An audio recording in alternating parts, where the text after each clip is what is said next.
Students आज हम start करते हैं class 12 political science chapter number 5 समकालीन विश्व में सुरक्षा। बेसिकली लास्ट क्लास में हमने ये चैप्टर स्टार्ट कर दिया था और 3 टॉपिक हमने कवर भी कर लिए थे। पहला सुरक्षा क्या है, बाहरी सुरक्षा और आंतरिक सुरक्षा। तो हमने इसके मतलब भी पढ़े थे कि खतरा तो बेसिकली कहा जाए तो हर तरीके से मनुष्य को होता ही है। तो आखिर ऐसे कौन से संकट को हम डिटरमाइन करें जिस पे सरकार एक्शन ले या फिर कोई बाहरी संस्था विचार करे। तो हमने ये पढ़ लिया था कि ऐसे संकट के ऊपर सरकार विचार करती है जिसका कोई उपाय ना हो या फिर उपाय मिल ना रहा हो और जिससे हमारी केंद्रीय मूल्यों को हानि पहुँच रही हो। अब केंद्रीय मूल्य को जो हानि पहुँच रही है, उसको भी 2 टॉपिक्स के अंदर डिवाइड कर दिया था। पहला बाहरी सुरक्षा, दूसरा आंतरिक सुरक्षा। बाहरी सुरक्षा इन द सेंस यानी देश के बाहर के जो देश हैं हमारे पड़ोस के, वो हम पर आक्रमण ना कर दें या फिर कोई तैयारी ना कर रहे हों, उससे रिलेटेड। और दूसरा आंतरिक सुरक्षा यानी देश के अंदर क्या चल रहा है उससे रिलेटेड। तो बेसिकली सुरक्षा के बारे में तो हमने पढ़ लिया था। आज हम पढ़ेंगे कि उस सुरक्षा के तरीके क्या हैं अपनाने के। पहला तो युद्ध से बचना ही बचना है ना? तो हर चीज़ के अंदर जब युद्ध सुरक्षा की बात हो रही है तो सबसे पहला युद्ध का ही नाम आता है। क्योंकि जब युद्ध होता है तो सबसे बड़ी जिसकी सुरक्षा होनी चाहिए यानी सेना की, उसके ऊपर ही खतरा आता है। तो पहला तो हमें युद्ध से बचना चाहिए और अगर युद्ध हो रहा है तो निहत्थे व्यक्ति से हमें लड़ना नहीं चाहिए। तीसरी चीज़ कि अगर कोई देश लड़ाई से पहले ही अपना आत्मसमर्पण कर रहा है, तो उस समय लड़ना नहीं चाहिए। और फिर सेना को सिर्फ़ उतना ही बल प्रोवाइड करना चाहिए, जिससे हमारी खुद की प्रोटेक्शन हो सके। इतना बल नहीं प्रोवाइड करना चाहिए, जिससे हम दूसरे के देश के ऊपर भी हमला कर सकें या फिर अपने प्रोटेक्शन के लिए हम ऐसा कर भी लें, तो दूसरे देश को कोई परेशान ना करें। अगर कोई हमसे लड़ना भी नहीं चाह रहा, तब भी हम लड़ रहे हैं, तो वो गलत। तो बेसिकली इसमें बोला गया है आत्मरक्षा के लिए ही शक्ति प्रदान करें अपनी सेना को और इसकी हद तक हिंसा की मदद लेनी नहीं चाहिए। बल प्रयोग तभी किया जाए जब शेष तरीके असफल हो गए हों, यानी कि शक्ति का इस्तेमाल तभी किया जाए जब सारे बातचीत के तरीके जो बैठ के सुलझाने के तरीके होते हैं वो सब खत्म हो चुके हों, अब कोई तरीका ना बचा हो, तभी बल का प्रयोग किया जाना चाहिए। और फिर क्या बता रखा है, बेसिकली जो हमारे बड़े-बड़े देश हैं, जिनके अंदर वीटो पावर मुक्त है, तो वो अपनी सुरक्षा के लिए सारे हथियार तो रखेंगे। तो सरकार ने, कुछ संस्थाओं ने एक ऐसा चलन निकाला जिससे क्या हो, इन हथियारों पे प्रतिबंध लगाया जाए और नए खरीदे ना जाएँ। क्योंकि अगर हथियार होंगे तो कभी ना कभी चलेंगे। तो वो क्या-क्या किस-किस नाम से वो उतारे गए थे, पहला सुरक्षा की पारंपरिक धारणा इस संभव से इनकार नहीं करती कि मुल्कों के बीच किसी न किसी रूप में सहयोग हो। इनमें सबसे महत्वपूर्ण निरस्त्रीकरण, अस्त्र नियंत्रण तथा विश्वास की बहाली है। यानी कि जो हमारे अस्त्र हैं, उन पे नियंत्रण पे रखने वाली सबसे बड़ी बात रखी गई थी इसके अंदर। फिर क्या हुआ, 1972 के अंदर जैविक हथियार संधि यानी कि बीडब्ल्यूसी एंड 1992 के रासायनिक हथियार संधि यानी सीडब्ल्यूसी में इस प्रकार को हथियार बनाने एवं प्रतिबंध पर रखने पर प्रतिबंध लगा दिया गया था। 155 से अधिक मुल्कों ने बीडब्ल्यूसी संधि पर और 181 मुल्कों ने सीडब्ल्यूसी संधि पर दस्तखत किए थे। इन दोनों संधियों पर हस्ताक्षर करने वाले ये सभी महाशक्तियां सम्मिलित थीं। परंतु महाशक्ति अमेरिका तथा सोवियत संघ सामूहिक संहार के अस्त्र यानी परमाणु हथियार का विकल्प नहीं छोड़ना चाहती थीं। इसलिए दोनों ने अस्त्र नियंत्रण की मदद ली। तो बेसिकली ये जो हमारे 2 टॉपिक निकले थे, बीडब्ल्यूसी और सीडब्ल्यूसी, इन दोनों का मतलब था कि जो बड़े-बड़े हथियार हैं, उन पे प्रतिबंध लगाया जाए और उनका बिज़नेस ना किया जाए, यानी खरीदे ना जाए। क्योंकि जब हथियार होंगे तो वो चलाए भी जाएँगे। तो इस संधि जो आई थी सब देशों के मेल-मिलाप से, तो उसमें 155 से अधिक मुल्कों ने बीडब्ल्यूसी के ऊपर साइन किया था और 181 मुल्कों ने सीडब्ल्यूसी के ऊपर साइन किया था। और जो ये इसके अंदर दस्तखत करने वाले लोग थे, वो सभी महाशक्ति देश थे, यानी जो शक्ति संपूर्ण देश होते हैं, वही देश थे इसके अंदर। बट अमेरिका तथा सोवियत संघ ने अपने पास हथियार रखने के लिए अस्त्र नियंत्रण सहयोग का साथ निभाया, क्योंकि वो हथियार रखना चाहते थे, खासकर परमाणु हथियार, क्योंकि बड़े देश हैं। पर उसके क्या हुआ, अस्त्र नियंत्रण के अंतर्गत हथियारों को विकसित करने अथवा उनको प्राप्त करने के संबंध में कुछ कायदे कानून का पालन करना पड़ता है। तो बेसिकली जब उन्होंने इसका साथ दिया कि अस्त्र नियंत्रण के रूल से हम अपने पास हथियार रखेंगे पारंपरिक, परमाणिक, तो उसमें क्या हुआ, अस्त्र नियंत्रण के अंतर्गत जो भी हथियार रखे जाते हैं, उसके भी कुछ कायदे कानून होते हैं। अब वो कायदे कानून कौन से हैं वो पढ़ते हैं। सन 1972 की एंटी बैलिस्टिक मिसाइल यानी एबीएम ने अमेरिका तथा सोवियत संघ की मिसाइलों को रक्षा कवच के रूप में इस्तेमाल करने से रोक दिया था। संधि में दोनों देशों की सीमित संख्या में ऐसी रक्षा प्रणाली तैनात करने में अनुमति थी, परंतु इस संधि ने दोनों देशों को ऐसी रक्षा प्रणाली के व्यापक उत्पादन से रोक दिया। जैसे कि हम जानते हैं, अमेरिका तथा सोवियत संघ ने अस्त्र नियंत्रण की कई अन्य संधियों पर दस्तखत किए, जिसमें से स्मारक अस्त्र परिसीमन संधि 2 यानी कि सॉल्ट 2, एक स्मारक अस्त्र न्यूनीकरण संधि यानी स्टार्ट सम्मिलित परमाणु अप्रसार संधि एनपीटी 1968 में भी एक मायने से अस्त्र नियंत्रण संधि थी, क्योंकि इसने परमाणु हथियारों के उपार्जन को कायदे कानून के दायरे में ला खड़ा किया। तो बेसिकली जो ये देश चाहते थे कि हम परमाणु हथियार रखें, तो उसके लिए एक संधि बनाई गई अस्त्र नियंत्रण, और जो ये देश चाहते थे उनको इस संधि के अंदर लाकर खड़ा कर दिया कि भाई ये कायदे कानून है, आपको फॉलो करने पड़ेंगे। और अभी हमने कायदे कानून पढ़ लिए बेसिकली, जो इसका आपको जो पहले से आपके पास परमाणु हथियार है उसको रखो, नए उत्पादन से रोक लगा दी थी। और जो अपनी मिसाइल्स को प्रोटेक्ट करने के लिए एक बड़ी मिसाइल यानी एबीएम का प्रयोग कर रहे थे, उसके ऊपर भी इन्होंने रोक लगा दी गई थी कि भई आप इसका यूज़ नहीं करोगे। सो जिन मुल्कों ने सन 1967 से पहले परमाणु हथियार निर्मित कर लिए थे या उनका परीक्षण कर लिया था, उन्हें इस संधि के अंतर्गत इन हथियारों को रखने की इजाज़त दे दी गई थी। जो मुल्क सन 1967 तक ऐसा नहीं कर पाए थे, उन्हें ऐसे हथियारों को प्राप्त करने का अधिकार से अलग कर दिया गया। परमाणु अप्रसार संधि ने परमाणु आयुधों को खत्म तो नहीं किया, परंतु उसे एक हद तक कम ज़रूर कर दिया। सुरक्षा की पारंपरिक धारणा में ये बात भी स्वीकार की गई कि विश्वास बहाली के तरीकों से देश के बीच हिंसाचार कम किया जा सकता है। तो बेसिकली ये जो संधि आई थी हमारी, तो 1967 तक जिन देशों ने अपने परमाणु हथियार तैयार कर लिए थे या फिर उनका परीक्षण कर लिया था, तो उन्हीं को ही अपने देश के अंदर परमाणु हथियार रखने की इजाज़त दे दी गई थी। अदरवाइज़ जो देश 1967 तक ऐसा नहीं कर पाए थे, यानी वो परमाणु हथियार ना खरीद पाए थे, ना परीक्षण कर पाए थे, तो उनको इससे बिल्कुल अलग कर दिया गया। तो अब देखा जाए तो सवाल ये उठता है कि इससे परमाणु हथियार खत्म तो हुए नहीं, अब भी देशों पर हैं। बट इसका जवाब ये होता है कि परमाणु हथियार भले ही खत्म ना हुए हों, बट एक हद तक कम ज़रूर हो गए हैं। क्योंकि अगर ये संधि नहीं आती तो 1967 छोड़ो, जब तक देश परमाणु हथियार बनाते या खरीदते वो ज़रूर रखते।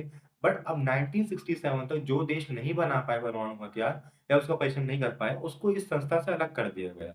तो इससे एक तरह से खत्म तो नहीं हुए, बट परमाणु हथियार थोड़े कम ज़रूर हो गए।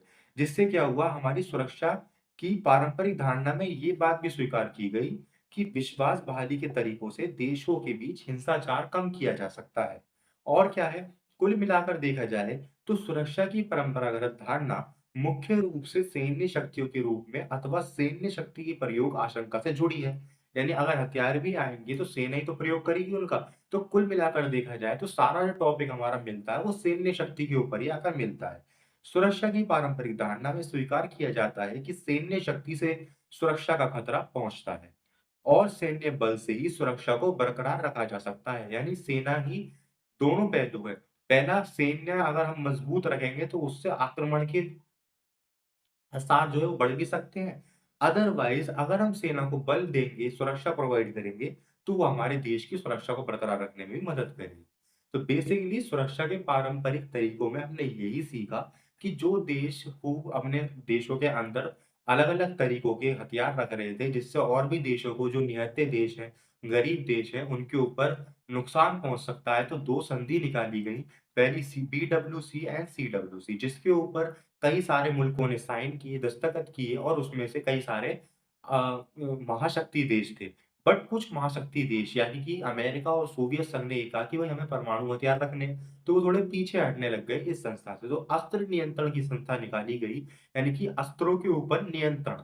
इसका मतलब यही बना, अस्त्रों के ऊपर नियंत्रण रखने की संस्था निकाली गई और इसके कुछ कायदे कानून बनाए गए, जिससे जो ये देश चाहते थे वो उस कायदे कानून के अंदर बन गए और वो इससे बाहर नहीं जा सकते थे।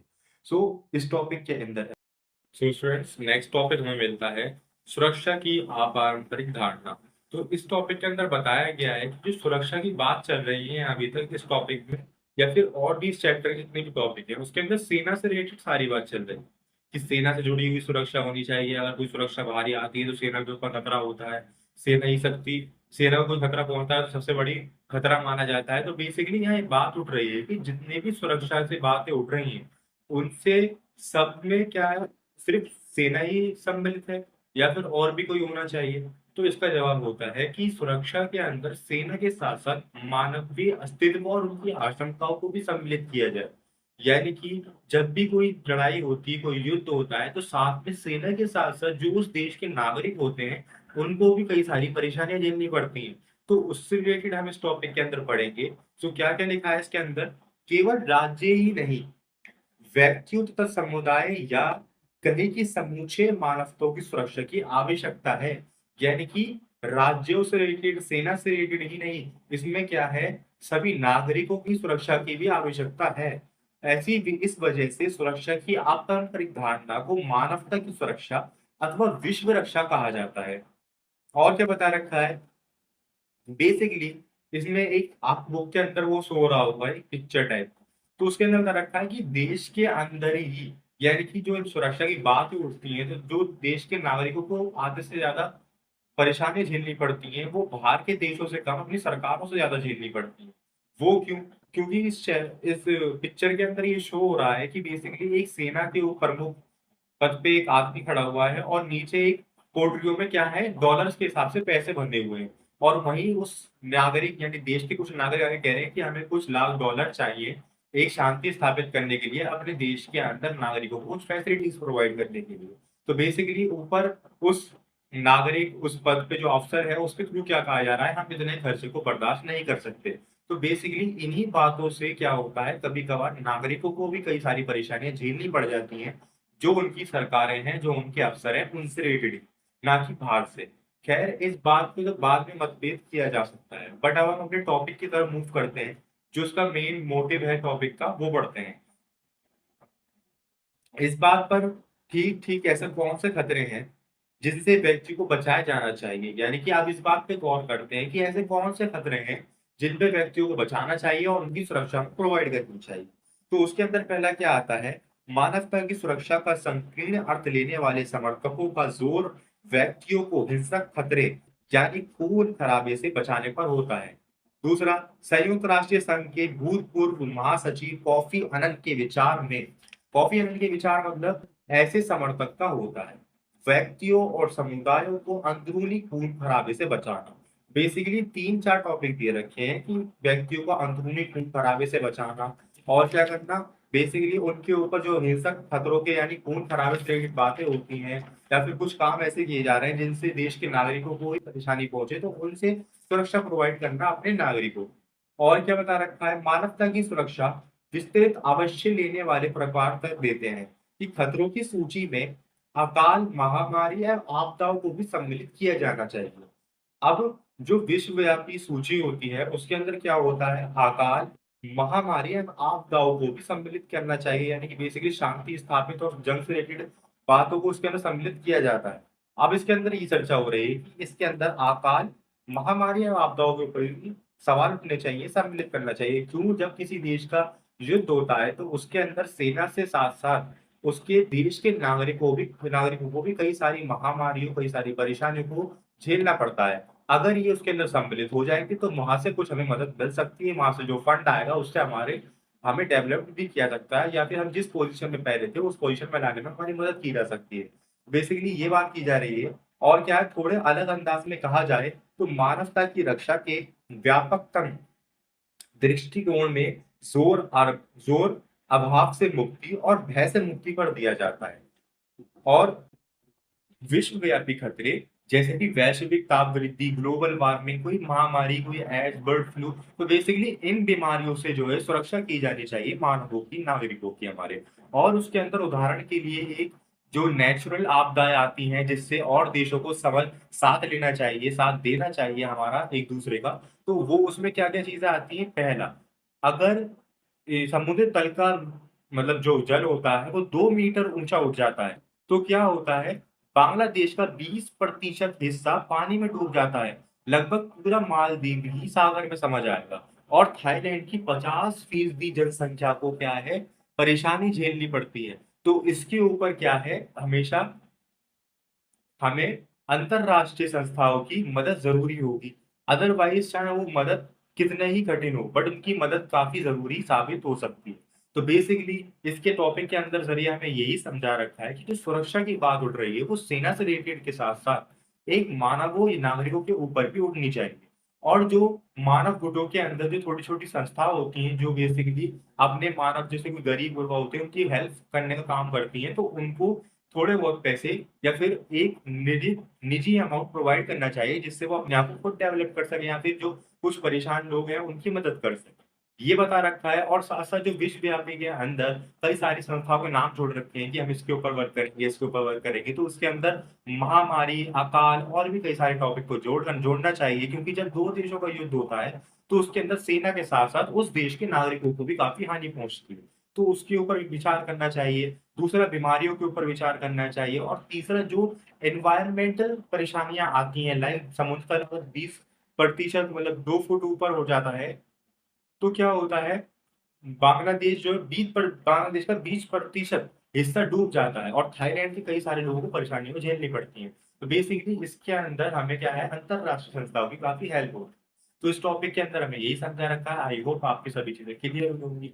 फिर भी अगर आपको किसी चीज़ में डाउट है तो आप मुझे कमेंट सेक्शन में ज़रूर बताएँ, मैं उसको दोबारा क्लियर करने की कोशिश करूँगा। सो आपकी वीडियो समझ में आई हो, सारे टॉपिक्स क्लियर हुए हों तो चैनल को सब्सक्राइब कीजिए, वीडियो को लाइक कीजिए, शेयर कीजिए एंड कमेंट कीजिए। Thank you.